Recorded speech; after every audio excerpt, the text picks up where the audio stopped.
آج دنیا میں سب سے بہترین رہنے کے لیے امت محمدیہ نے اپنے پاس مکانات بھی بنا لیے، رہائش کی جگہ بھی بنا لی، بہترین کاروبار بھی بنا لیے، ایسی دنیا میں اپنے آپ کو لگا لیا کہ ہمیں آخرت کا یاد اور خوف ہی نہیں رہتی۔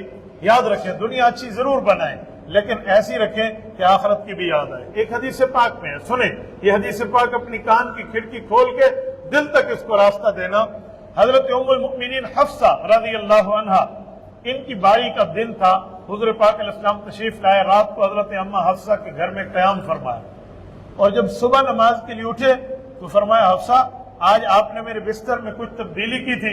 فرمایا یا رسول اللہ تبدیلی کی تھی، پہلے میں ڈبل کر کے بستر آپ کے لیے بچھاتی تھی، آج میں نے اس کو 4 گنا بند کیا ہے، ڈبل بنایا ہے تاکہ آپ آسان اور سکون کے ساتھ سوئیں۔ حضور نے فرمایا حفصہ اس کو ویسے ہی رکھ دو جیسے پہلے تھا، اس کو اتنا پرسکون بستر نہ بناؤ، صبح نماز میں اٹھنے میں پھر تکلیف ہو جاتی ہے۔ یہ نبوت فرما رہے ہیں آپ کو اور میرے سمجھانے کے لیے، اور ہم اتنا پرسکون بستر رکھیں گے کہ ہمیں صبح کی اذان ہی محسوس نہ ہو، نماز ہی پتہ نہ چلے۔ تو مجھے بتائیں ہم دنیا میں کس لیے آئے؟ تو حضور علیہ السلام نے دنیا میں اپنے لیے فقر اور تکالیف اختیاری طور پہ رکھے تھے۔ یہ جو 3 مہینوں کے چاند طلوع ہوتے اور حضور علیہ السلام کے گھر کچھ آگ میں پکنے کے لیے چیز موجود نہیں ہوتی تھی، چولہا نہیں جلتا تھا، یہ فقر اختیاری تھا، اضطراری نہیں تھا۔ اختیاری کسے کہتے ہیں؟ اضطراری کسے کہتے ہیں؟ مطلب اللہ ہی ایسے کر دے، بس ایسی ہی قسمت، ایسا نصیب ہے، یوں نہیں تھا، یہ میرے نبی کی چائس تھی، اسے کہتے ہیں اختیاری۔ کیوں؟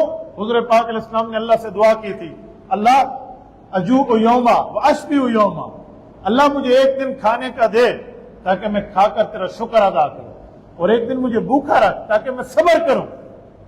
اللہ نے تو فرمایا تھا کہ یا رسول اللہ اگر آپ فرما دیں تو یہ احد اور یہ جو ہے نا خندق کے پہاڑیاں ہم آپ کے ساتھ سونے کی بنا کر ساتھ چلائیں گے، جس جگہ آپ نے ٹریول فرمانا ہوگا، آپ نے سفر کرنا ہوگا، یہ پہاڑیاں آپ کے ساتھ چلیں گی، آپ یہاں سے اپنی دنیا کی ضروریات پوری کر لیں۔